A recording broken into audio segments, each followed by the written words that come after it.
particular program has taught both of us a number of things about life, about our own journey, and it's so nice to see some old friends here. I can see Dren here, uh, somebody who helped us get onto this journey about 22 years ago. Uh, so let me begin by asking you all a simple question so that we're all, in the same time frame. And Shreya, will you please open up the chat box for me for the next couple of minutes? So I'm asking you a simple question. All of us as entrepreneurs or people who are attempting to do something in life will get into a situation of anxiety at some point of time, when anticipation or expectation actually turns into anxiety. And when that happens, uh, what do you do?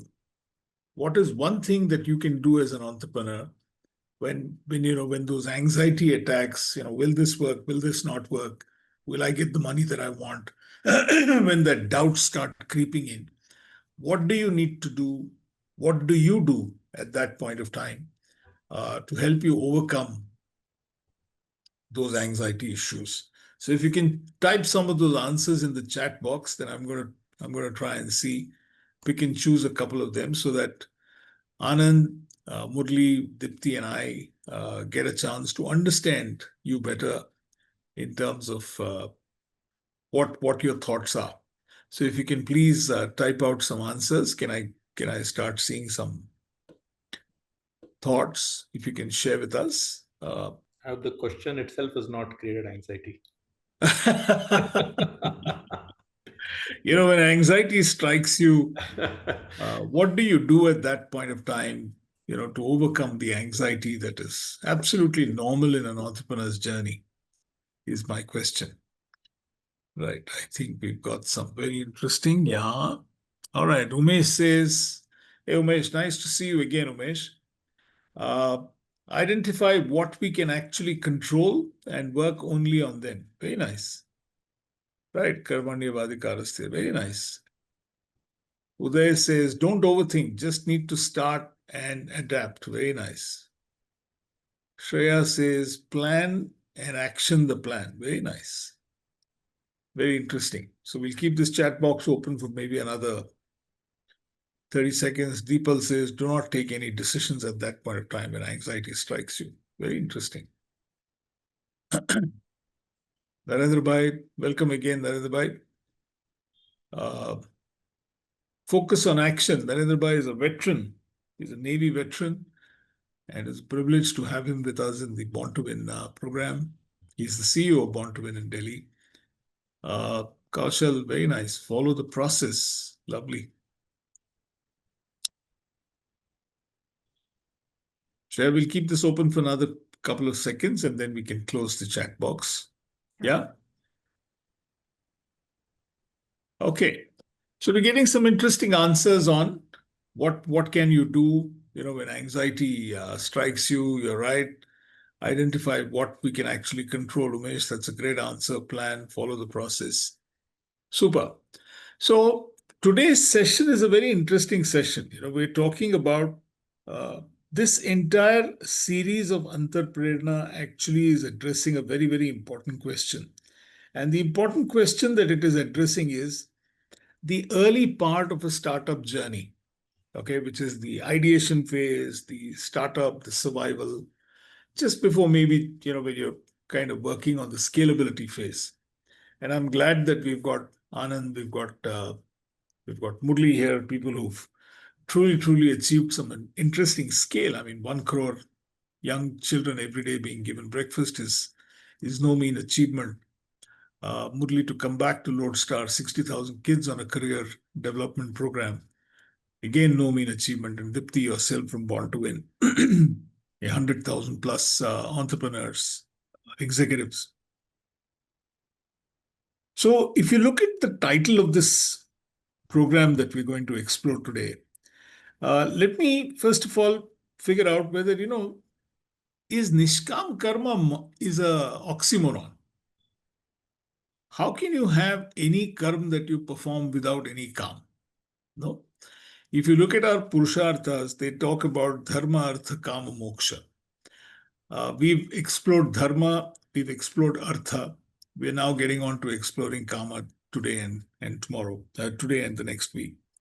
So is it really possible? Is it an oxymoron? I mean, how can you actually do anything without a seed of desire in life? You know, is it at all possible to do this? Is it at all possible to create wealth? Is it at all possible to go and, help those 1 crore children the way Anand is helping them, or the way Dipti and her team have helped more than 100,000 people. And in the pro bono programs that we run, we must have impacted more than 250, 300,000 people. And it's nice to see Varalakshmi here, who's helping us in that entire journey. Or even Murli, I mean, when you're talking in terms of scaling up and making a decisive impact, what Thai Bangalore is doing, is it at all possible to have Nishkama Karma? Okay. Or is it an oxymoron? You know? And today, I think what we're going to do is that we're going to explore this entire concept a little bit, and figure out what makes Nishkam Karma so attractive today when we need to be creating wealth. So let me answer my question. It is not. It is not an oxymoron. And I think more than ever before, this is something which is so very required right now. In the process of creating wealth, in the process of building your enterprise, each one of us is going to go through a situation in which there will be lots and lots of anxieties that will come our way. Will it work? Will it not work? Will this happen? Will that not happen? And the point is that in all of this, it is extremely important for us as individuals, as entrepreneurs, as leaders of our enterprise, to remember that this anxiety is normal. It is not wrong to have that anxiety, to have that panic, to kind of worry about whether it'll work or not. One of the interesting things that we are exposed to is something called the grief zone. Now, what happens is that if that anxiety, if that anxiousness becomes an anxiety attack, then what can happen is that you can get into something that we call the grief zone. Now, what is a grief zone all about? A grief zone is something which is when that anxiety turns into anger or it turns into denial. And that is the challenge. If it gets into that area of anger or denial, then you are one step away from inaction or inefficient action. And this is the challenge that we as entrepreneurs need to avoid on a day-to-day basis.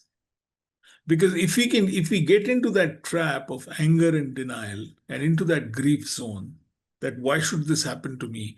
Why is this not happening to me? Why is my enterprise not working out? Or if it is about a particular person, then what can happen at that point of time is that you can get into a lot of inaction.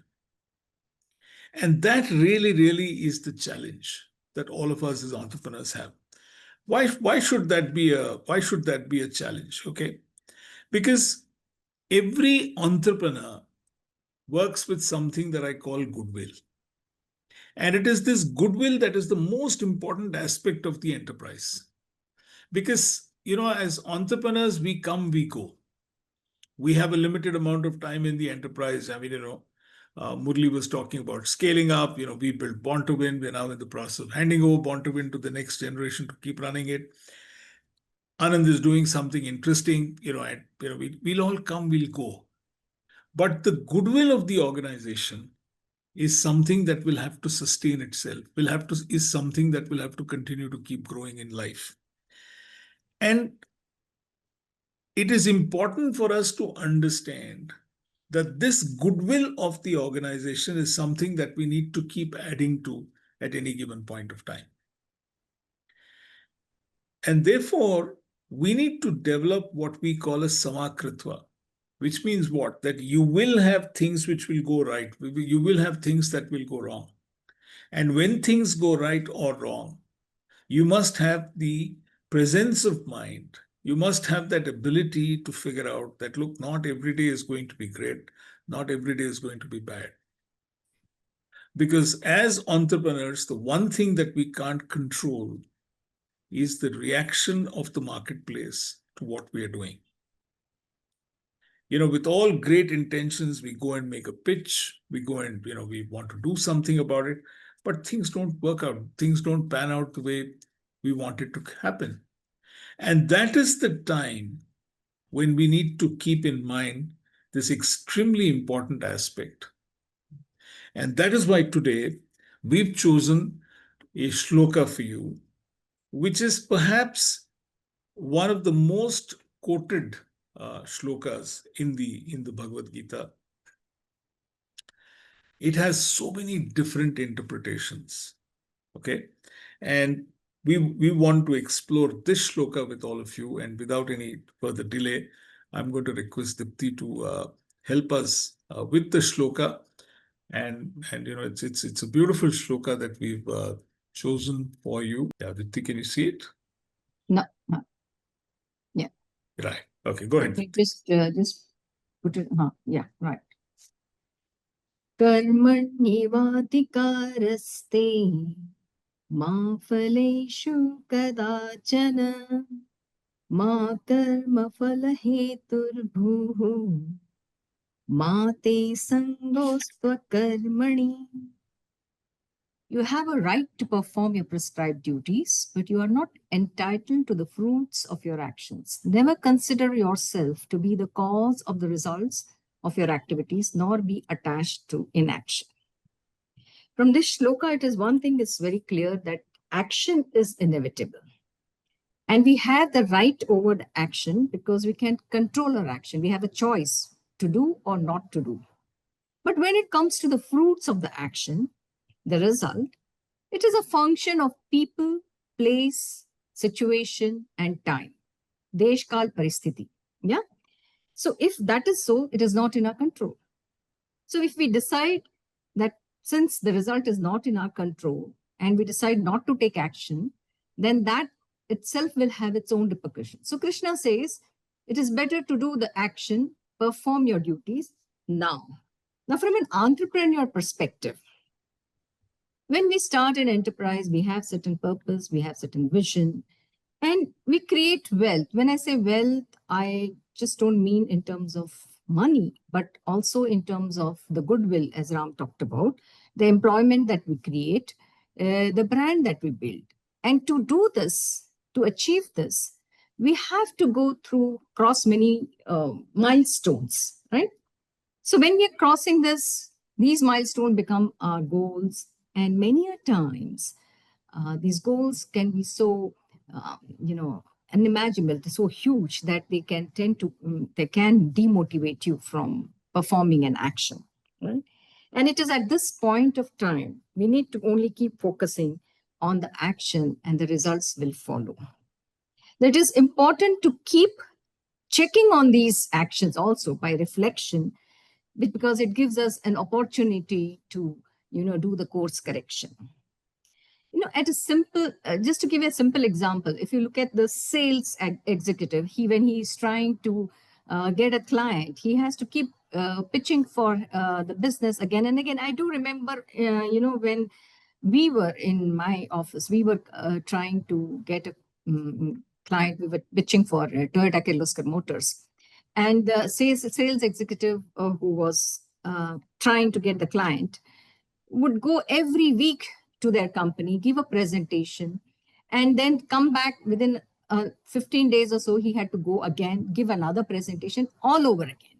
And all because either the HR was shifting or changing, or the decision maker was not there, or those people kept changing.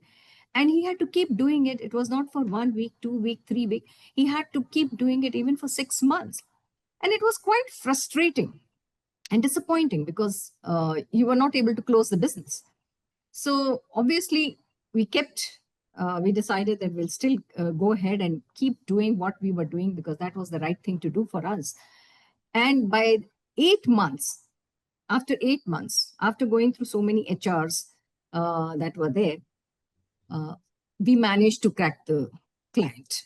And then we got a good business. So in retrospect, if I look at it, if because of the frustration and disappointment, if we had decided, okay, let's give it up, let's not chase the client, we would have lost a really good contract with the company.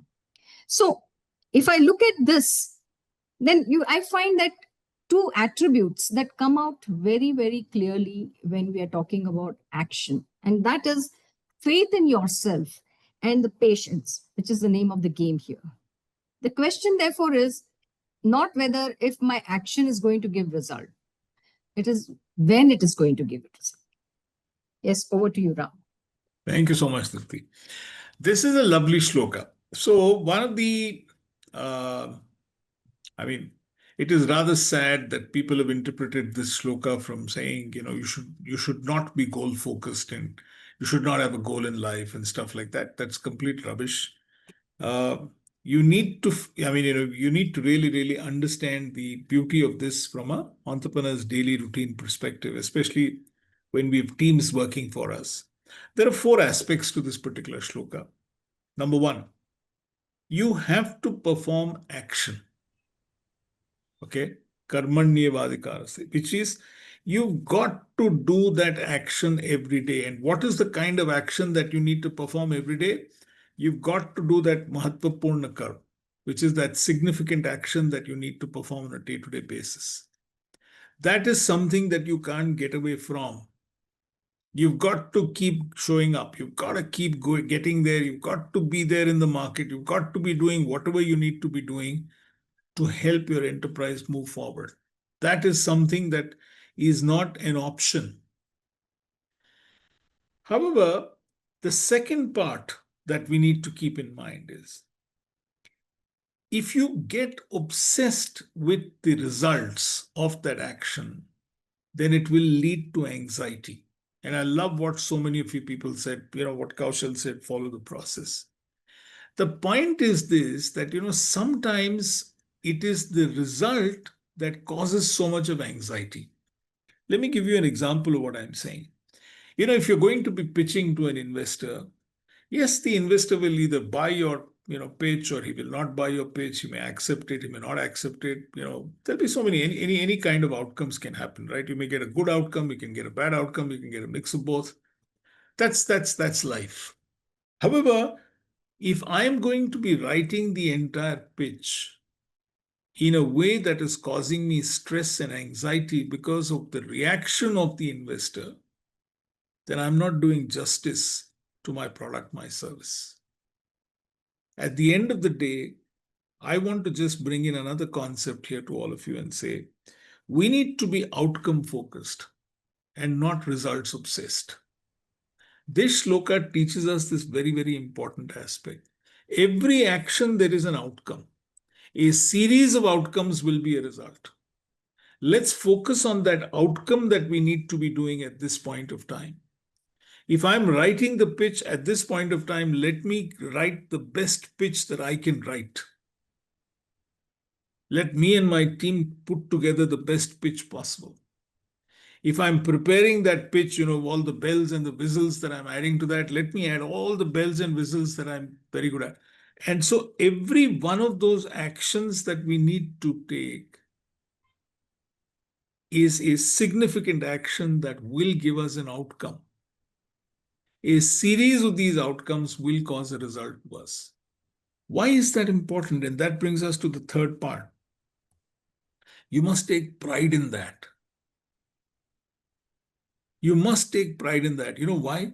Because if you don't take pride in what you do, then you get into this whole issue of anxiety and inaction. We have a very, very interesting panel today.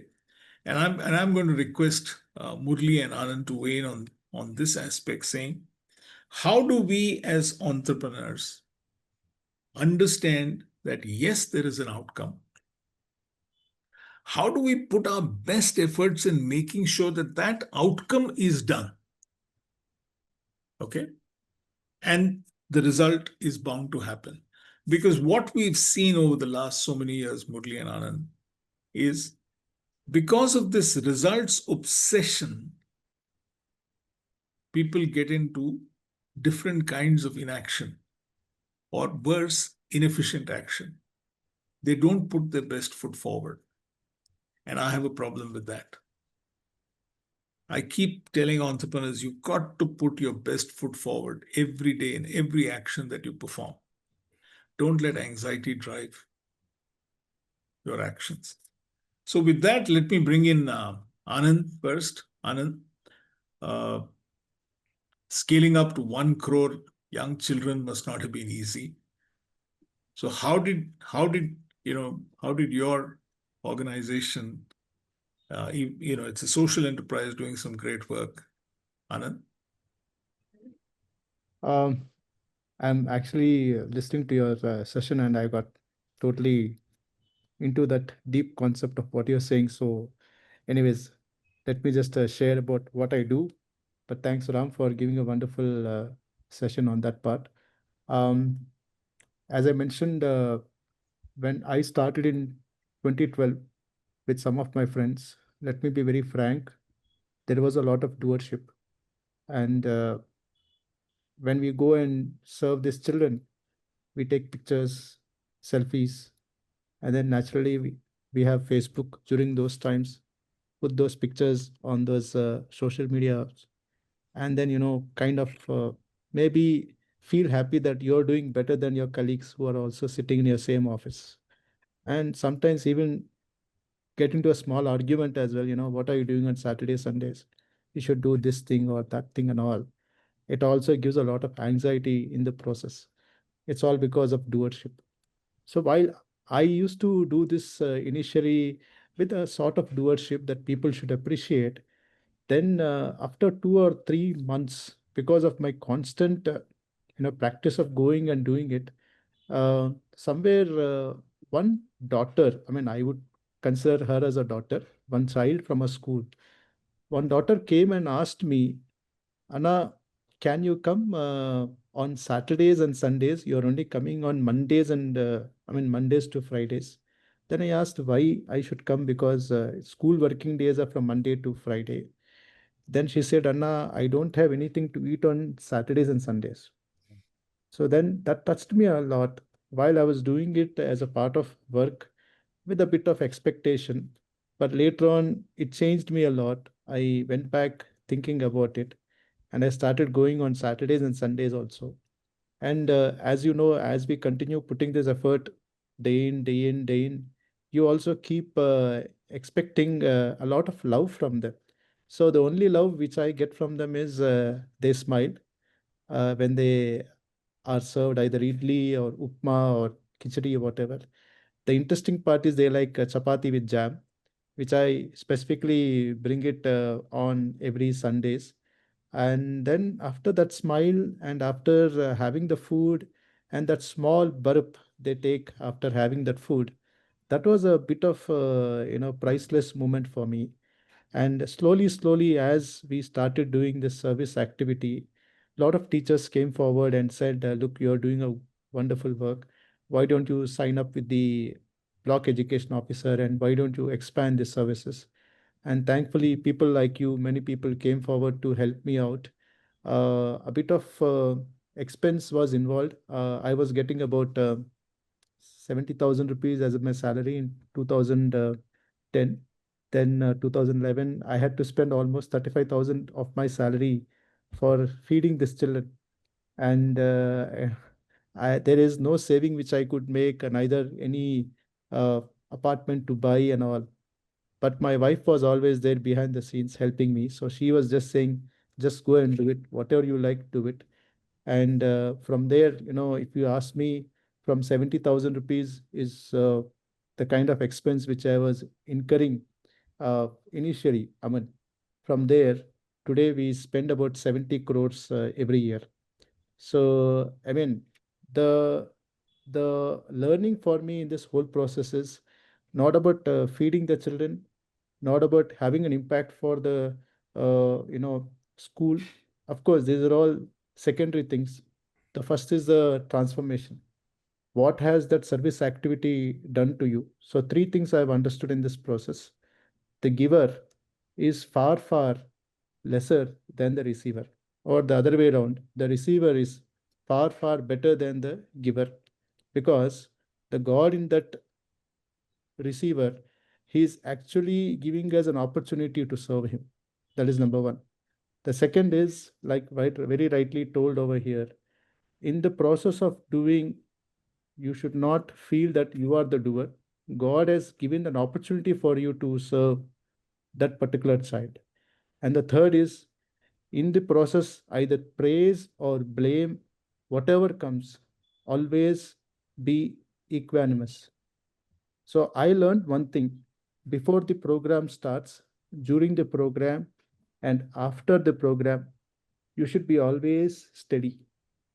For example, in this perspective, I'll tell, when Ram called me and told, Anand, you have to present it. If it was the same Anand 10 years back, I would have probably got a bit nervous. I could have probably made a lot of planning about what to speak, and then come to the session, do a presentation, and after that, maybe record the presentation and see how did I deliver. A bit of doership will always be there. But now, when Ram told me about a week back, I took it as, okay, there's another opportunity for us. Whatever best have to do, I will do it. So before the program, couple of calls with them, understood what has to be done. During the program, listening to Ram and understanding what he wants to convey. After the program, yes, this is a wonderful thing. We got an opportunity to share our things. In this process, the mind is never excited. Neither I am anxious, neither I am a bit of worried what will be conveyed, neither I'll be happy, neither I'll be sad. So this is the life I am leading in a place called Satya Sai Grama in Chikbalapur. I keep meeting multiple guests, but what I realized is always, always, always understand three things. Talk what is more relevant so that you respect the person whom you are meeting. Second, whatever you talk, please ensure that you are speaking with your consciousness telling that is true. Many a times we speak for the sake of speaking in the process of impressing somebody. Don't do that. And the third and most important part is, in the process, you also ensure that you respect the person who is also speaking and listen to him. That's when there is a proper relationship which is established, which will eventually help us to do more and more good to the others. So this is what I can say, Ram. I will leave it to Murli. Fantastic. What a lovely, lovely, what a great share. Thank you so much, Anand. Murli? I think I was just mesmerized as usual, listening to you, Ram, first, and then Anandji. What a concept about the receiver being bigger than the giver. I think awesome. I think this was one of my, I think the aha moment for me in this session. And thanks so much for sharing that. Okay, Ram, as I was just listening to you, I was just thinking this whole attachment to the objective, especially for an entrepreneur, I think happens because the start of a company happens. The entrepreneur is the prime mover. Okay, he is the hero of the story, he or she, and that individual, then sets out an objective, and that individual is supposed to take ownership of that objective because that individual is conveying that objective to the world and all that. So I think the attachment to the objective is immense. Actually, that's at the root of entrepreneurship itself. So now, if you say that, be detached from the objective or the goal, it's a little difficult because the entrepreneurship is the prime mover and the hero. He said that this is me and I'm trying to achieve this objective. And obviously when the objective is not met, then there is disappointment, and you talked about that, right? But you also talked about the fact that, you keep doing the action. Now keep doing similar action without the objective being met. I'm not sure if, at least in my experience, that continues the disconnect and the sense of loss, etc. So the way I have sort of dealt with it in my own, entrepreneurial journey, or when I talk to entrepreneurs, is that I think the confusion with entrepreneurs that I support try to clarify is that, see, there is a broader mission, but the specific goal is not fixed. I think that's the dilemma that a lot of entrepreneurs have. Okay, for example, if I say that as a career guidance company, I need to do one-on-one guidance, and this is the model, and this is the revenue plan, etc., then I'm got attached to a specific outcome. Okay. But typically, if you observe entrepreneur startups and you observe a lot of companies across the world, they actually, the goal and the specific objective that they started with, they many times, many of those companies have pivoted from that, and they're actually in the broad area of that business, they're actually achieving some other goal. So I think one way to handle this for entrepreneurs is to be flexible about the outcome. Because if you keep doing the same action again and again, okay, then you're not going to get the same result. One, and two, if you get fixated on the same goal, then that also is going to leave you disappointed. So be flexible about the end outcome, and in that broad arena of the business that you're doing, you could say that, okay, I attempted to build Lodestar in a way that is working or not working, so maybe I'll change the way in which I'll build Lodestar. My goal changes. Okay. Exactly. So this flexibility is what I think is very, very important. That fluidity is important. Okay. Secondly, what I feel is that even the action that you take, okay, you need to change your action. You can't be taking the same action and repeating it. Yeah, you need to act. That is constant, but not the type of action. Okay, so I'll give you one example of this. When we were building Meritrack, we were working with some of the biggest IT companies in Infosys, Wipro, Accenture, and everybody was our clients and all that. But TCS was never our client. Okay. So we were like a 30-40 crore company, and TCS never a client, and we've got external investors, and every board meeting the question will be, why is TCS not buying your product? Which means you're not selling better and all that. So we kept on chasing that goal. And honestly speaking, it was a big thing for us. And we were always disappointed, saying that we've not cracked TCS. But the issue is that the service I am selling is not made for TCS at all. He doesn't need the service at all. My service is made for certain other clients who've taken it, who willingly accepted it. This recognition actually came after almost 6-7 years of hitting our head against that wall. But then it was some aha moment. It came saying that what we're doing is not there for TCS, right? So there's no point in blaming ourselves and all that. TCS is never going to be a customer. So the goalpost is not TCS. The goalpost is all the other entities which require our service. And there are many of them. So why I feel disappointed that TCS is not? So we then told the board that TCS will never be a client. And initially they were shocked. They said, how can you even say that? That means you're giving up as well. No, I'm not giving up. I'm being flexible. I'm moving it to the right goal of what is achievable. Okay. So that, I think, flexibility of goal and flexibility of action is very, very relevant when you're actually implementing it in practice. That's what I feel. Otherwise, you're going to be just banging your head against the thing. See, one of the other things also you observe with startups, they pivot a lot. And entrepreneurs who are able to pivot are the ones who are flexible. Even some of the biggest ones, like a company like maybe even Flipkart or whatever, if they didn't finally execute what they started with. They started somewhere else, they executed somewhere else. That flexibility actually, I think, keeps you alive, and it keeps you creative also, because you're thinking of alternate goals and alternate solutions for the same goal.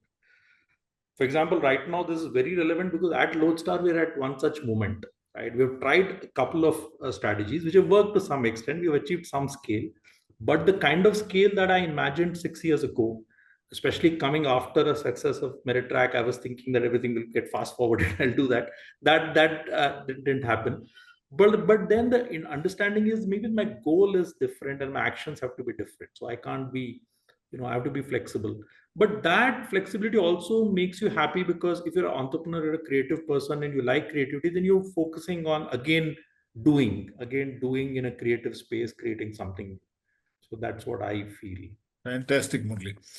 So let me, from one of the concepts that I keep working with and talking to entrepreneurs about is a concept called flexagility.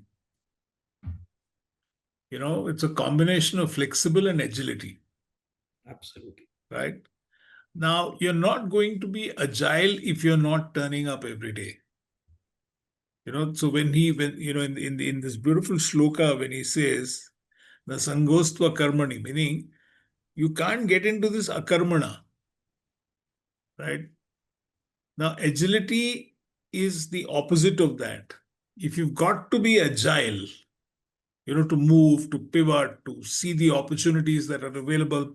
Like you said, I mean, those days, yes, it took you 6 years to realize TCS is not, part of my life. But that agility that we need to keep moving and we need to keep changing things around, in terms of what is the action that we need to be looking at, and the flexibility, as you very beautifully put it. So this flexibility is a new thing that I'm talking to people about, saying, we need to get into flexibility. You not only should be flexible, but you should be agile about it. Flexible doesn't mean you give up and you keep moving around. You've got to keep being, you've got to also have that agility built into you. So you've got to have that flexibility that is part of your, and this shloka teaches us that particular thing beautifully, saying, don't get so hung up on one particular result or something like that you lose your ability. Your flexibility is something that is uh, being being given a go by.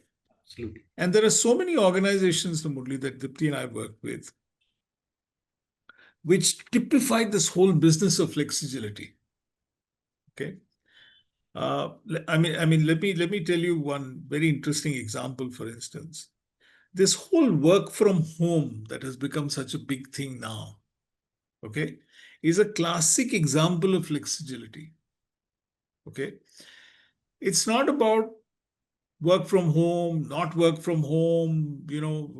Should you come to the office? Should you spend 3 hours in traffic? Should you not spend 3 hours in traffic? It's not about the rent you're paying. It's not. I mean, those are all meaningless concepts. Okay. But this ability to be very flexible in an agile way and adopt a new way of working is phenomenal. There's this company that we're working with in Delhi, Murli. It's called Tourish. Last time again, I was giving this example. They have people who are spread across the country who are doing their sales. And they're getting the best of talent across the country who's working with them, in their area. Now that flexibility is really, really the interesting thing. So I'm glad that both Anand and Murli, you brought that up. Dipti, is there anything that you'd like to add? Fact that the result, as the shloka says, that the result is not in your control, right? The fruits of the actions are not in control, which means the fruits are also, you can keep changing. Okay, what you are expecting and the anxiety that comes is because we have an expectation, a desire for a certain kind of a result. That is the reason why we get into anxiety. But the result itself is not fixed. We don't know what is going to happen, right? Whether it is like your TCS customer, are you going to get him or not? You don't know, but your efforts have to be there. They could be different from a different perspectives and all. But yes, the point here is that you need to make that effort. And then, yes, you may come to a conclusion that TC is not your client, and maybe go for nothing. But without making that effort, you wouldn't have come to know that. Correct. Yeah. Yeah, can you open the groups, please? I think this So we'll just flexibility get is a into some great small concept. breakout rooms so that we can have some interesting conversations with some of our participants. Sure.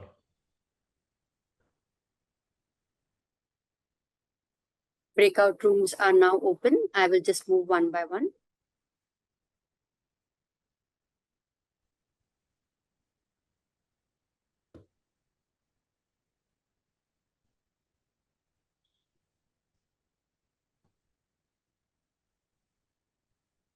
No, but this is a very, very interesting point that you mentioned, Murli. This flexibility. So how do you do that is a key point. One of Absolutely. my experiences is that I think younger people are better at it. So Yeah. as an entrepreneur, if you are slightly older, then it's very good to work with younger people. So Yeah. you work with a 25-year-old, 27-year-old, they have no baggage. So they're very flexible and they're agile. Yeah. They say, sir, if it didn't work, let's move. Let's do something else. Correct. That really moves you because slightly older, you're stuck. You're saying, no, this is the way it'll work. I will make it happen only this way. Yeah. You're used to your habits. That also happens, right? So So this whole thing, I mean, I'm so glad. See, the attempt is to take these age-old wisdom and give yeah, it a twist, saying yeah. flexibility. I mean, karmanyevadikaraste is actually about flexibility, boss. I mean, One of the things we were talking about just now is also when you repeat action, the similar action, it's not going to get you the outcome that you desire, right? So one of the things I was also talking about is that when you're acting and you're repeating the action, you have to be conscious about what you're doing and keep learning from the feedback, and then keep acting, right? That is the exactly. that consciousness and that being aware of the situation. And Yeah. so one of my managers, when we sold Meritrack to Manipal, used to tell me this, is to say that, only you're an engineer. So right now you're thinking like an engineer. 1 + 1 is 2. Okay. And you've been doing it 6 months, you've done it. It's not worked. So now you have to think like an artist. So go out of the room, imagine that you're an artist, come back, and 1 + 1 has to be 11. So your method of doing the same thing has to be completely different. Even if it's completely wacky and we'll disapprove it, come back with that solution. So that will makes you creative, and maybe you're like able to. So, one of the things that we were talking about in our room, I had Umesh, Ajish, and Srinivas Murthy ji there. When you want to provide any product or a service, I think the right, people whether in it is my room have just not come. Just one second, they've come are they coming in? because I hope they understood the. All right. the So, yeah. any product or service, no, Murli, whether it is a service like what you're doing in Lodestar, or whether it's a product like what Dipti is offering in Born to Win, or whether it is a service that product and service that Anand is doing with the 1 crore children every day in the morning. The ability to do that is to follow a certain process. So if you follow a certain process, whatever be the process that you're following, whether it is a sales process, whether it is a production process, whether it is a quality process, everything is a process. And what we were talking about is that the flexibility should be in terms of adopt, adapt, and improve. You've got to be flexible enough to adopt new ideas. You've got to adapt them to suit your requirements, and you have to improve them wherever required. You need to improve on that process. The agility happens in terms of how quickly can you do that. Now that you've decided that, okay, you need to do this. So Umesh actually raised a very interesting point. And his point was that, look, a lot of people are pivoting now because they don't want to put in the hard yards. We talked about this also. Yes. Right. And that is wrong. I mean, the point is that, and like he gave a very good example, if you want gold, you've got to dig deep. You've got to keep digging deeper and deeper and deeper till you strike that vein. So you can't give up and say that, I'm sorry, but I'm going to pivot now. I'm not going to, that is not flexibility. That is actually that is insanity, if you ask me. So one of the thoughts that I had, Ram, was that the pivot, the goal, when you pivot to the next goal or the method should also be equally large. Sometimes Exactly. you not run that against that definition. You hit a roadblock in doing this. So I'm trying to do career guidance. If it didn't work, then what I will do is I'll do something different with the same children. No, Yes. the second thing also has to be large enough. Then the pivot, and you've got to put your learnings from this journey into that. Okay, this failed because this is so. Otherwise, if you pivot, then it's escapism. You're actually escaping it. Absolutely. That not working hard is not is a non-acceptable. Right. It's 9 o'clock. Thank you very much. Thank you. Enjoyed this conversation. Anand, any last thoughts that you'd like to share with everybody? I know you've got a lot of things happening at the ashram now, but any last thoughts that you'd like to share, Anand? Nothing, I would like to take this opportunity to invite all of you to come to Nandi Hills. Right next to Nandi Hills, we have a huge ashram. We have a hospital, school, nutrition program, and we have a World Culture Festival happening over here for 100 days as a part of Bhagwan Sri Satya Sai Baba's centenary celebrations. we just completed 93 countries who came over here and presented their culture, their work, and everything related to that particular country. So we are just almost entering into the last 10 days of this celebration. We'll be more than happy if people would like to come and join us. Programs happen in the morning and the evening time, both the times. And we have a 600-bedded super specialty hospital, which is going to be inaugurated on November 19th or 20th. We are waiting for Prime Minister Modi ji's timeline to come over here. Again, all these services are absolutely free, totally free, no billing counter. Any kind of service related to health, education, nutrition is completely free at this Satya Sai Grama place. That's it. So I have nothing much to share. And once again, thank you, Ramji, Deepti ji, for giving an opportunity, and Murli ji, thank you for once again giving an opportunity. Thank you so much, Anand. Any thoughts, Murli? Last thoughts before we officially close the session, and then No, just a sense of gratitude that I could be a part of this, and lot of reflections. I think each of these sessions is a learning opportunity and a resetting opportunity. At Lodestar, we are actually in an interesting pivot, fueled by the current power of AI, and some of the things that I spoke about in terms of recasting the leadership team. That's what we're doing. So I realized that the flexibility and the agility can come when we have a new fresh team. So a lot of new members have joined us and we're rebuilding the whole thing. So that is so I'm actually, whatever we discuss, some of it is in practice, in motion. So that way the session has been very nice and fantastic, very valuable. fabulous. Dipti, Thanks for the opportunity. thank you so much, Murli. Dipti, anything that you'd like to add? Only one thing that we were actually, when we in our room, we were discussing about the flexibility, and we noticed that how if you are not flexible, then the life teaches you, and the situation around you Absolutely. forces you to change. And COVID was an excellent example that we shared, that how we had to change because there was no choice. So yeah, Very true, very true, very true. With that, thank you very much, Murli. Thank you very much, Anandji. Thank you very much, Dipti, for being here. I know it's 9 o'clock in the evening. We can officially close this program.